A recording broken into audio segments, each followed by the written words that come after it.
البدع والأهواء، أهل البدع العقائدية وأهل البدع السياسية.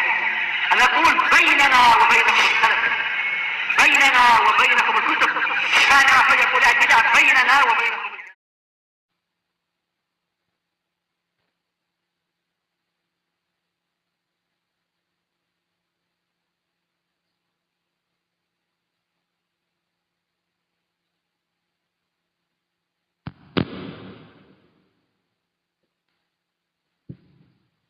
نحمده ونستعينه ونستغفره ونعوذ بالله من شرور أنفسنا وسيئات أعمالنا. من يهده الله فلا مضل له ومن يضلل فلا هادي له. أشهد أن لا إله إلا الله وحده لا شريك له، وأشهد أن محمدا عبده ورسوله صلى الله عليه وعلى آله وأصحابه ومن تبعهم بإحسان إلى يوم الدين. أما بعد،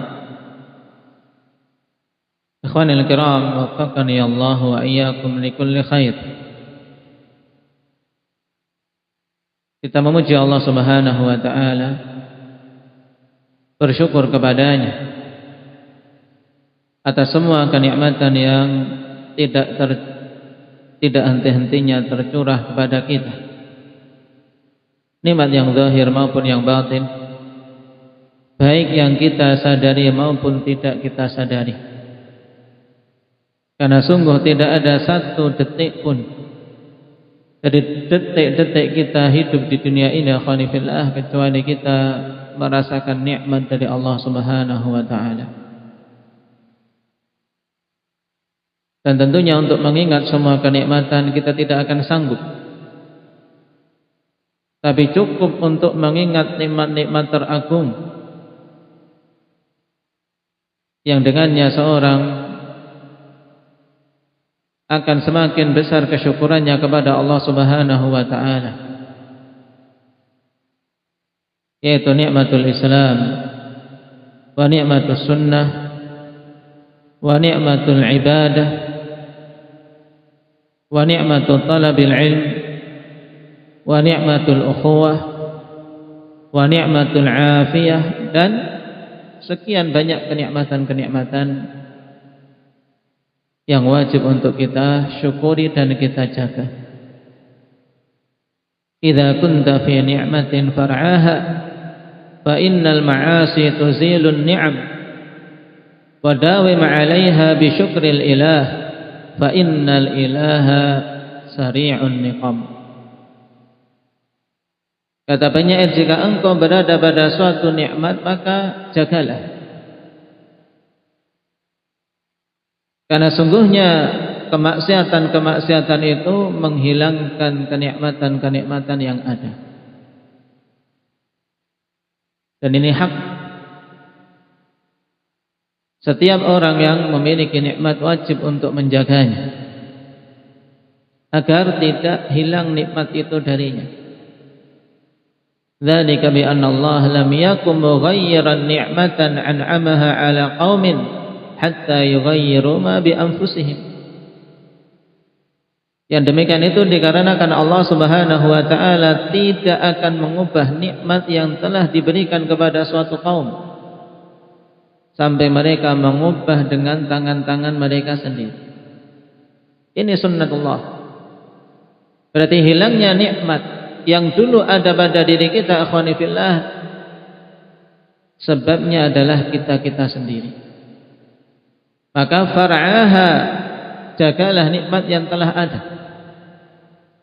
dengan tidak bermaksiat kepada Allah Tabaraka wa Ta'ala.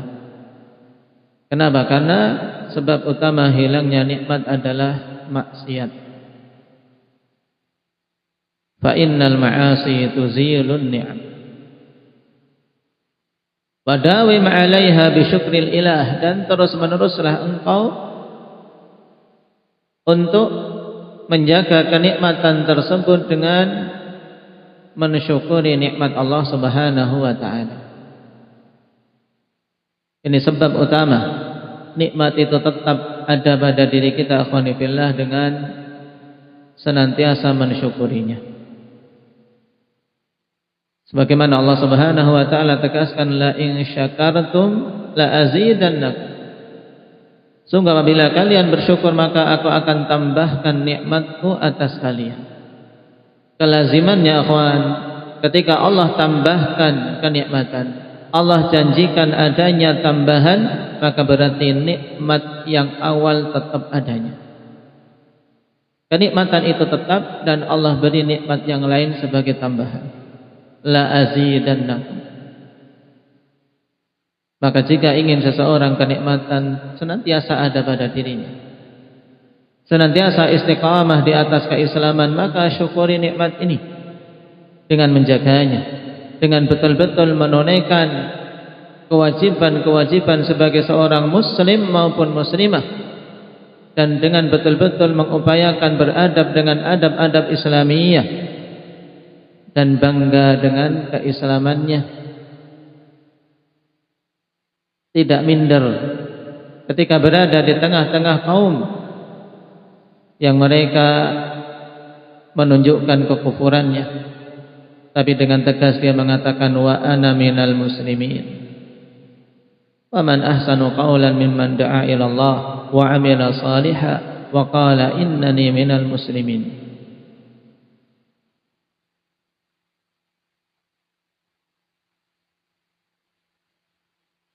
Wa dawim 'alaiha bi syukril ilah fa innal ilaha sari'un niqam.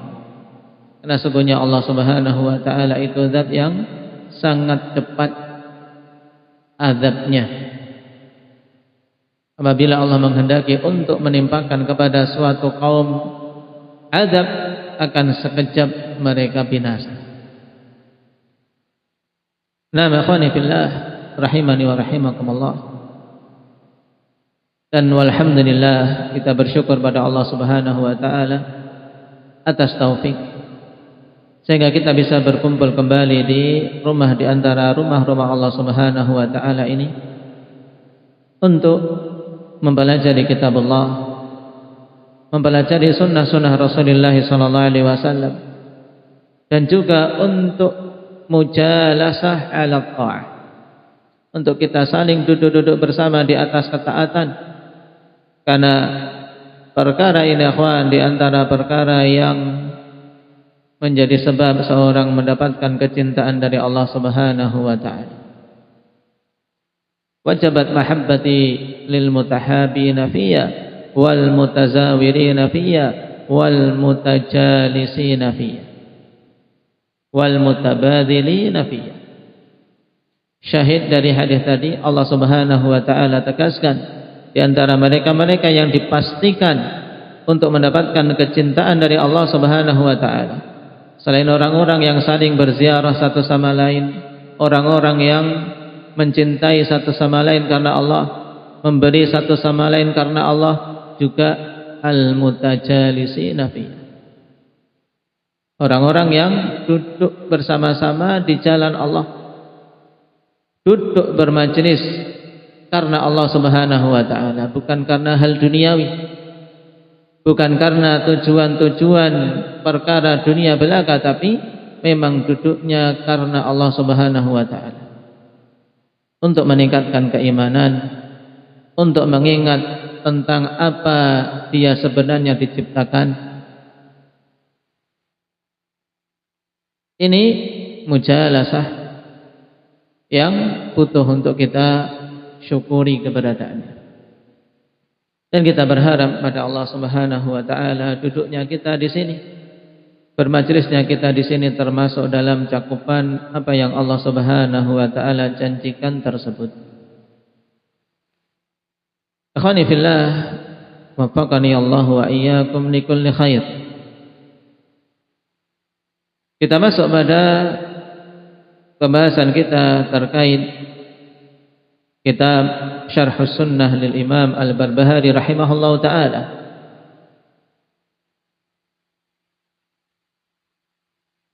Kata beliau, wassalatu ala man mata min ahli al-qiblati sunnah wal marjumu waz-zani waz-zaniyah walladzi yaqtulu nafsahu wa ghairuhu min ahli al-qiblati was-saqranu wa ghairuhu as-salatu alaihim sunnah. Pada paragraf ini akhwani fillah, beliau ingin memaparkan kepada kita salah satu prinsip dari prinsip-prinsip ahli sunnati wal jamaah, yaitu bahwasanya ahli sunnati wal jamaah berkeyakinan siapapun itu selama dia adalah ahlul qiblah, selama dia adalah muslim, maka disyariatkan untuk menyolati jenazahnya. Maka dikatakan oleh beliau wassalatu ala man mata min ahlil qiblati sunnah. Salat, ya, menyolati siapapun yang meninggal dari kalangan kaum muslimin ahlul qiblah, yaitu siapa saja yang salat menghadap qiblah kita, salat menghadap Ka'bah, itulah kaum muslimin. Apabila dia mati di atas Islam, maka merupakan sunnah dari sunnah Rasulullah sallallahu alaihi wasallam untuk kita menyolati jenazahnya. Dan perlu kita pahami di sini, akhwan, penggunaan istilah sunnah yang diinginkan oleh Imam Al-Barbahari rahimahullahu taala, maksudnya adalah tariqatun nabi, bukan makna sunnah yang diinginkan oleh para fuqaha usuliyin. Karena bukan berarti maksudnya berarti hukumnya mustahab, hukumnya sekedar sunnah bukan wajib. Tidak itu maksudnya. Akan tapi yang dimaksud dengan sunnah oleh beliau bahwasanya inilah jalan Rasul sallallahu alaihi wasallam. Beliau tegaskan itu untuk membantah kaum Khawarij dan yang lainnya yang mereka berkeyakinan bahwasanya pelaku dosa besar kafir sehingga apabila mati di atas dosa tersebut tidak disolati. Adapun hukum menyolati jenazah secara hukum fikhi, hukum syar'inya telah kita ketahui bersama bahwasanya hukumnya fardu kifayah. Menyolati jenazah hukumnya fardu kifayah. Yang siapa saja menunaikan hal tersebut, akhwan, maka sungguh dia telah menunaikan ibadah yang agung. Dan ini penting untuk seorang camkan kapan saja dia menunaikan hal-hal yang itu sifatnya fardu kifayah. Nah, bahwasanya dia telah menunaikan perkara yang agung. Kenapa? Karena dengan sebab dia gugur tanggungan, gugur beban dari kaum muslimin yang lain.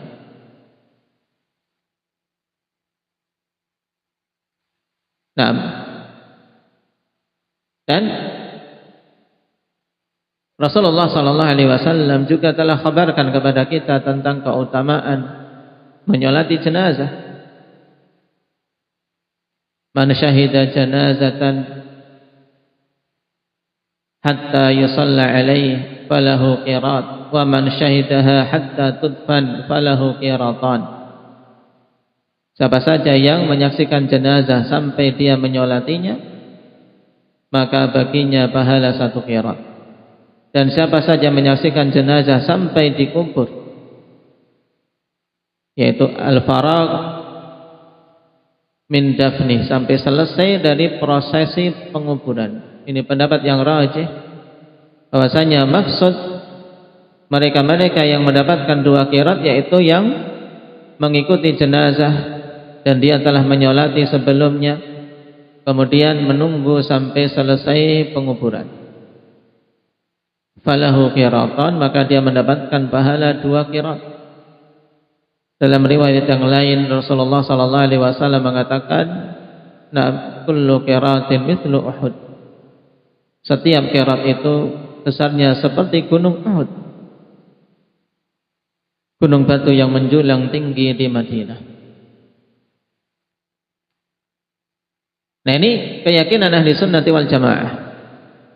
Termasuk juga untuk tetap disolati, akhwan, orang-orang yang disebutkan secara khusus di sini oleh Imam Al-Barbahari rahimahullahu taala.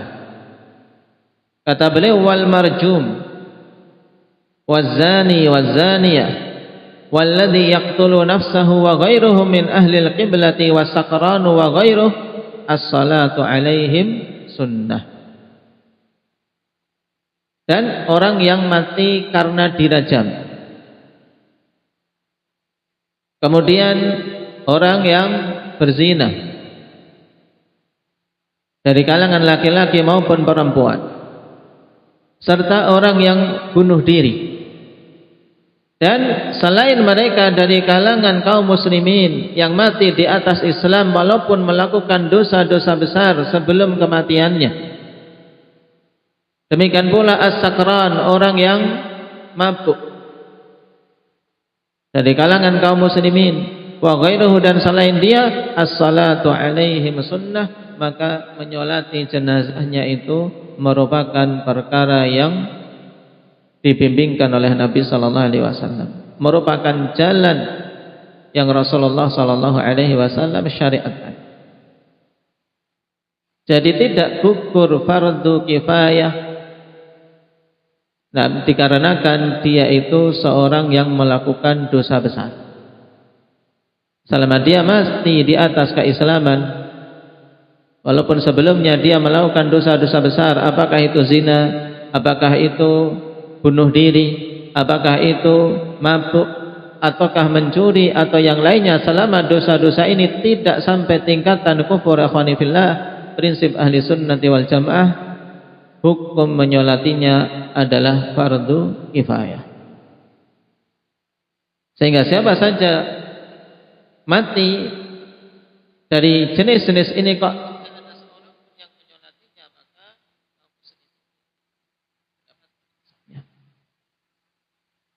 nah, dan masing-masing dari poin-poin yang disebutkan oleh Imam Al-Barbahari, kalau kita perhatikan dalil dari as-sunnah, akan kita dapati nas. Nah, bahwasanya Rasulullah sallallahu alaihi wasallam apakah itu menyolatinya sendiri ataukah beliau tidak menyolatinya tapi tetap memerintahkan kepada para sahabat untuk menyolati. Ketika seorang wanita sahabiyah, yaitu wanita Ghamidiyah, dirajam dan dia meninggal, maka Rasulullah sallallahu alaihi wasallam menyolatinya. Kemudian datanglah Umar bertanya, "Tusalli alaiha ya Rasulullah wa qad zana." Umar bertanya, "Engkau menyolatinya wahai Rasulullah, padahal dia telah berzina?" Maka Rasulullah sallallahu alaihi wasallam menjawab, "Laqad tabat taubatan law qusimat baina 70 min ahli al-Madinah lawasi'athum. Wa hal wajadta taubatan afdala min an jadat bi nafsiha lillahi ta'ala." Sungguh dia telah taubat dengan taubat yang sangat besar. Seandainya dibagi besarnya taubat dia itu kepada 70 orang dari penduduk Madinah, maka akan mencukupi. Dalam artian dia telah taubat dengan sebenar-benar taubat. Nah, apakah engkau bisa mendapati suatu taubat yang lebih utama daripada seorang yang rela menyerahkan nyawanya untuk dibunuh, menyerahkan dirinya untuk dibunuh, dirajam, dilempari batu, akhwani fillah. Nah, yang tentunya kematian dengan sebab ini kan tidak sekaligus, tapi rasa sakit demi rasa sakit dia rasakan sebelum kematiannya. Tapi dia dengan sabar menjalani itu karena ingin betul-betul taubat, ingin betul-betul membersihkan dosa yang dia tergelincir padanya. Makanya Nabi SAW melihat sisi ini, melihat betapa besarnya taubat dia, sehingga Rasulullah SAW menyolatinya. Di sisi yang lain, ketika Didatangkan kepada Rasulullah sallallahu alaihi wasallam seorang laki-laki yang dia memiliki hutang. Mati dalam keadaan meninggalkan hutang. Tapi tidak ada harta peninggalan yang bisa untuk melunasinya. Maka Nabi sallallahu alaihi wasallam mengatakan, "Shallu ala sahibikum." Salatlah kalian. Salati oleh kalian teman kalian ini. Nabi enggan untuk menyolatinya sebagai bentuk peringatan kepada para sahabat dan juga kepada kita semua tentang bahayanya perkara hutang. Bukan Nabi sallallahu alaihi wasallam membenci sahabatnya, bukan. Akan tapi untuk menjadi pelajaran bagi yang lain. Dan para ulama mengatakan, akhwan, ketika mendapati jenis-jenis jenazah yang sifatnya mungkin dia dikenal perbuatan maksiat, atau dikenal kebid'ahannya, tapi tidak sampai bid'ah yang menjadikan dia kafir, maka kaum muslimin menyolatinya. Adapun orang-orang yang memiliki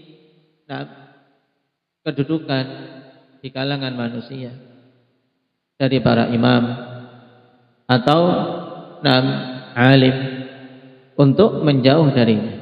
Dalam artian dia tidak ikut menyolatinya sebagai bentuk zajar, sebagai bentuk peringatan kepada orang tersebut atau kepada yang hidup lebih tepatnya. Menjadi peringatan bagi orang-orang yang lain yang hidup agar tidak melakukan perbuatan seperti si mayit tadi. Dan para ulama mengatakan disunnahkan untuk dia mendoakan, tapi tidak dengan melalui sholat. Bukan berarti kemudian tidak mendoakan mayit. Doakan untuk diampuni, doakan untuk dirahmati. Tapi tidak diperlihatkan dengan menghadiri jenazahnya kalau dia adalah seorang yang dipanuti. Menghadiri jenazah pelaku maksiat misalnya yang mujahir bil ma'asi. Namun apabila melihat ada sisi masalah, misalnya dia memperhatikan keluarganya adalah orang-orang yang soleh, orang-orang yang diharapkan mereka mendapatkan hidayah dengan kehadirannya, maka di sini para ulama mengatakan lihat masalah, karena niatannya adalah zajar juga demi kemaslahatan. Maka ketika ada masalah yang lebih besar, ketika dia hadir di situ, maka dia ambil sisi maslahat tersebut. Ini terkait bagi para imam atau orang-orang yang memiliki kedudukan di mata manusia, akhwan, tentang kehadirannya pada suatu jenazah dari jenazah-jenazah pelaku maksiat. Adapun hukum asalnya tetap bagi kaum muslimin untuk apa? Untuk menyolatinya. Kenapa? Karena fardu kifayah.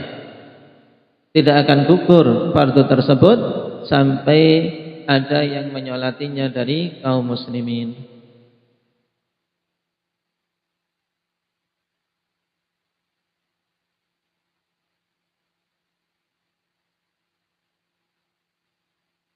Dan di antara perkara yang disebutkan oleh para ulama, di antaranya Imam Ibn Abil Izz Al-Hanafi dalam Syarah Tahawiyah beliau, sebagai perincian dari masalah ini juga, yaitu terkait jenazah seorang yang dia ketahui kemunafikannya, nifaq i'tiqadi. Kalau dia ketahui kemunafikannya, misalnya pernah berbicara dan dia meyakini atau dia mengakui apa yang diyakininya, mengungkapkan sebenarnya apa yang ada di hatinya, sehingga tahu ini orang nifaq, padanya nifaq i'tiqad. Maka dalam kondisi ini dia tidak boleh ikut menyolatinya. Tapi bagi kaum muslimin yang lain, biarkan. Karena dia zahirnya adalah muslim, dia zahirnya berada dengan kaum muslimin. Dalil untuk masalah ini, akhwan, apa yang dilakukan oleh Hudzaifah bin al-Yaman, yang kemudian diikuti oleh Umar bin Al-Khattab radhiyallahu anhu. Dulu Umar, akhwan, Kalau mau menyolati jenazah seseorang di Madinah, beliau memperhatikan Hudzaifah. Hudzaifah nyolati tidak? Kalau Hudzaifah menyolati maka dia ikut. Tapi kalau Hudzaifah tidak menyolatinya, maka dia pun tidak menyolatinya. Karena Hudzaifah adalah pemegang daftar dari orang-orang munafik. Sehingga orang-orang munafikin yang telah disebutkan oleh Nabi SAW dan Hudzaifah mengetahuinya, maka beliau tidak akan menyolatinya. Karena tidak boleh untuk menyolati seorang yang munafik nifaq i'tiqadi. Cuman karena kemunafikan ini adalah perkara yang tersembunyi, ya kawan, maka kita pun tidak boleh kemudian melarang manusia menyolatinya.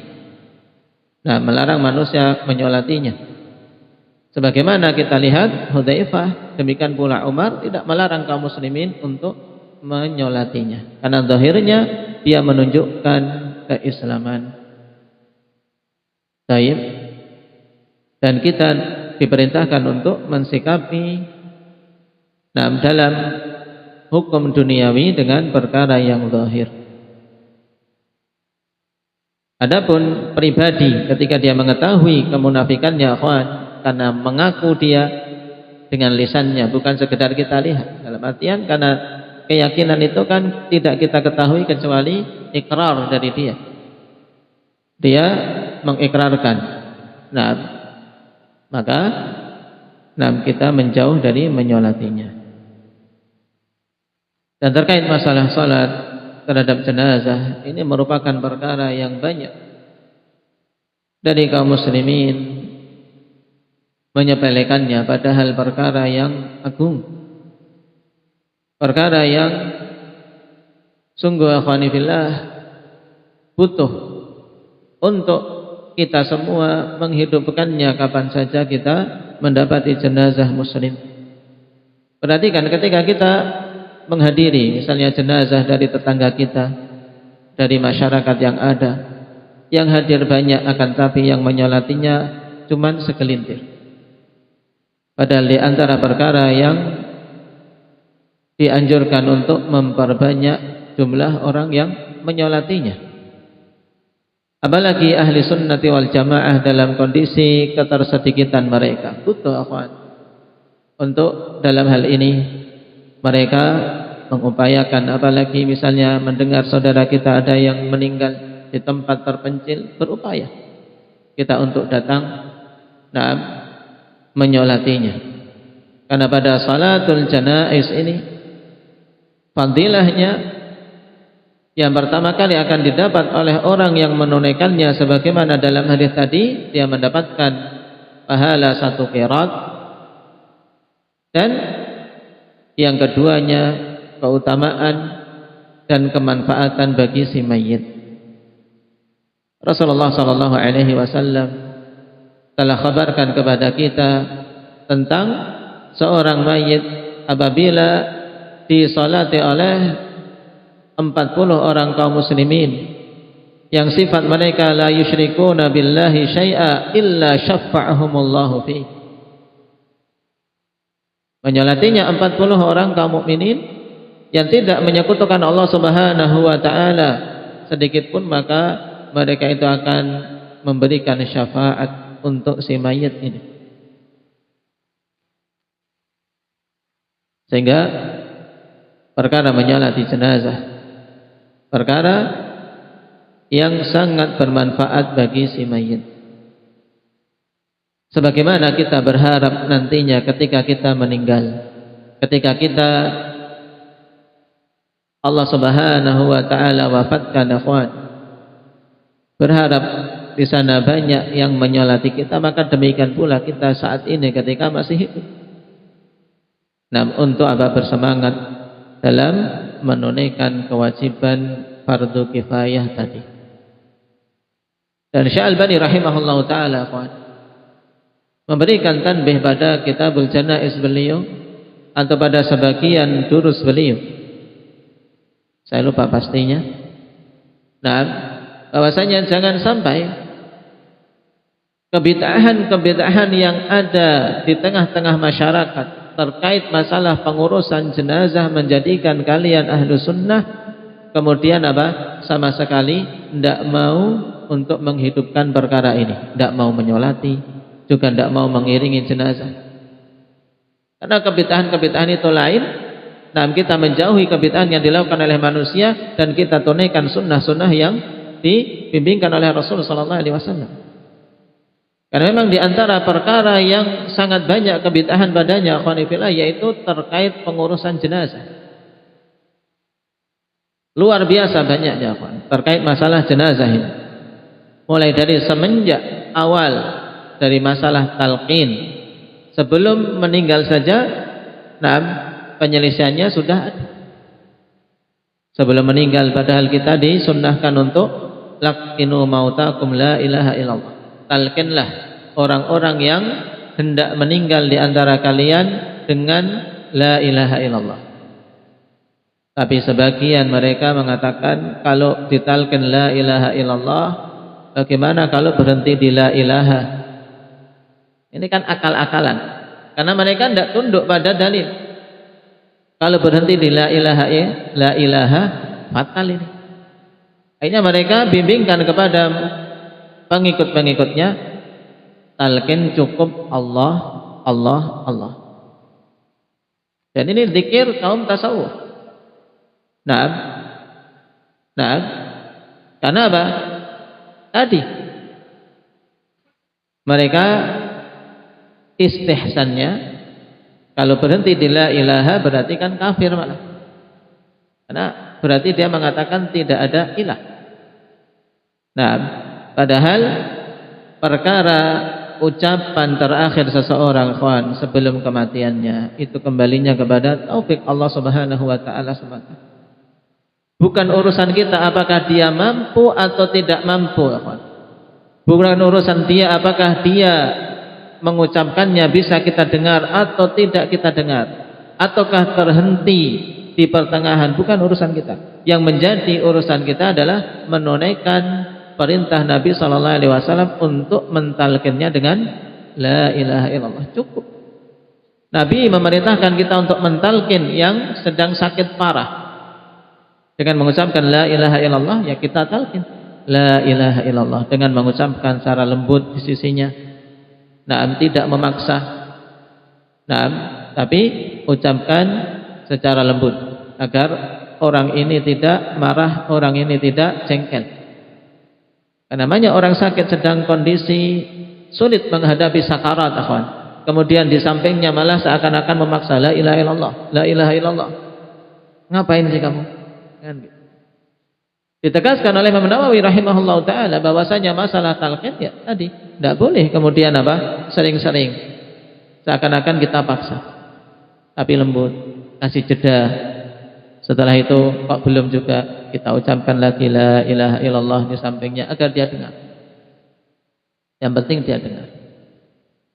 Nah, seandainya kita tidak mendengar ucapannya pun, akhwan, selama kita sudah mengupayakan talqin itu, kemudian dia dikenal sebelumnya adalah seorang yang baik, maka tidak boleh kemudian kita memastikan oh berarti dia tidak mengucapkan la ilaha illallah. Kenapa? Karena kalimat la ilaha illallah ini kalimat yang bisa diucapkan tanpa gerakan mulut.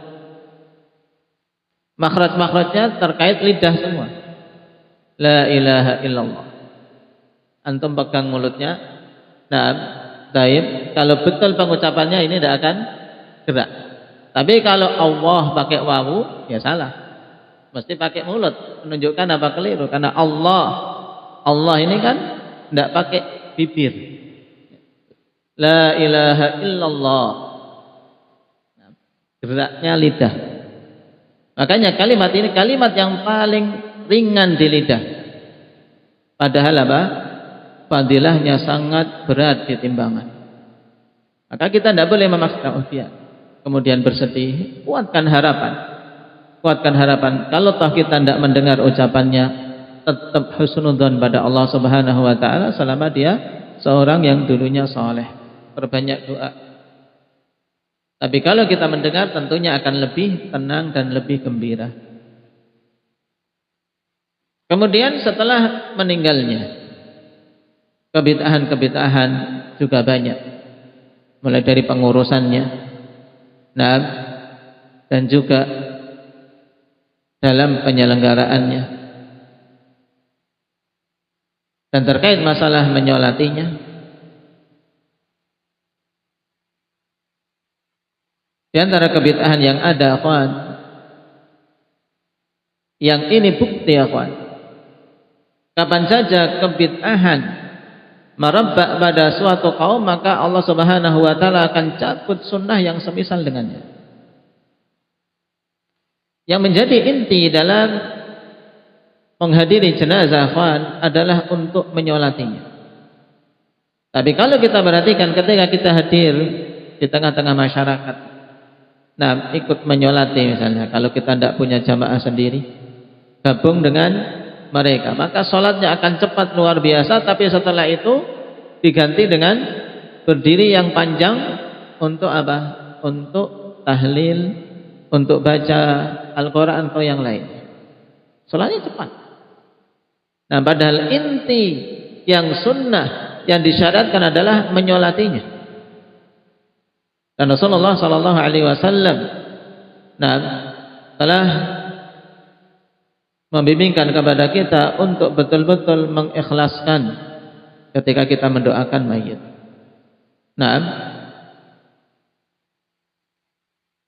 Dan menyolati jenazah, akhwan, sebagaimana kita ketahui bersama, dari sisi hukumnya fardu kifayah, dari sisi penunaiannya Rasulullah sallallahu alaihi wasallam telah kabarkan kepada kita bahwa ditunaikan dengan 4 takbirat. Yang ini rukun. Dan terkadang pada beberapa kondisi Nabi sallallahu alaihi wasallam menambah takbir yang kelima. Nah, tapi mayoritasnya Nabi sallallahu alaihi wasallam menunaikan dengan 4 takbir. Takbir yang pertama takbiratul ihram, yang padanya seorang mengangkat tangan, kemudian setelahnya membaca Al-Fatihah, dan ini juga rukun, sehingga pada salat jenazah tidak perlu untuk membaca doa istiftah. Setelah takbir yang pertama membaca Al-Fatihah, kemudian takbir yang kedua, ini juga rukun. Terjadi khilaf apakah mengangkat tangan atau tidak pada takbir kedua, ketiga, dan keempat. Dan di sana datang athar yang sahih dari Abdullah bin Umar radhiyallahu anhuma, bahwasanya beliau mengangkat tangan ketika menyolati jenazah. Akan tapi kita tidak mendapati riwayat yang marfu' dalam masalah ini, bersamaan dengan beberapa peristiwa di mana Nabi sallallahu alaihi wasallam menyolati jenazah yang disaksikan oleh para sahabat. Oleh karena itulah wallahu taala alam, pendapat yang kuat untuk tidak mengangkat tangan ketika takbir yang kedua, ketiga maupun keempat. Tapi bagi siapa saja yang mengangkat tangan pada ketiga takbir itu tidak diingkari, karena telah datang fi'il dari sahabi, dari Abdullah bin Umar radhiyallahu anhu. Kemudian setelah takbir kedua membaca salawat, dan minimal seorang sudah memenuhi rukun ini, akhwan, dengan mengucapkan Allahumma salli ala Muhammad, Allahumma salli ala Muhammad. Tapi yang paling sempurnanya adalah salawat yang diajarkan oleh Nabi sallallahu alaihi wasallam, yang dikenal dengan salawat Ibrahimiyah, yang kita baca dalam tasyahud. Kemudian takbir yang ketiga, dan setelahnya membaca doa untuk si mayit. Dan doa untuk si mayit ini, akhwani fillah, para ulama mengatakan selama itu isinya adalah doa untuk si mayit, maka sudah sah. Sehingga seandainya dia hafalnya cuman Allahumma gfirlahu warhamhu, sah. Dan ini terkadang yang tidak dipahami oleh kebanyakan manusia, sehingga apa? Mereka tidak berani atau mereka enggan untuk menunaikan salat jenazah. Kenapa? Aku belum hafal doanya. Akhirnya tidak menyolati. Yang lain lebih parah lagi, aku belum hafal niatnya. Ini lebih parah. Perkara-perkara yang mudah hanya menjadi sulit karena kemasukan bid'ah. Betapa banyak sholat ditinggalkan dengan alasan sholat belum hafal niatnya. Padahal niat itu di hati. Siapa saja yang berakal dan dia tahu apa yang mau dia perbuat, mesti dia sudah berniat. Seorang hadir di jenazah, kemudian dia datang bersaf, ini mesti sudah niat untuk sholat jenazah. Tidak mungkin niatan mau sholat tarawih di situ. Nah, gara-gara bid'ah akhirnya perkara yang mudah menjadi susah. Dan minimal doa, akhwan, selama itu adalah doa untuk si mayit, maka sah. Ini setelah takbir yang ketiga. Dan yang utamanya adalah berdoa dengan doa yang datang dari Nabi SAW, baik itu pada hadits Auf bin Malik ataupun yang lainnya. Allahumma ighfir lahu warhamhu wa'afihi wa'fu anhu. Hafalnya sampai di sini saja, akhwan, boleh.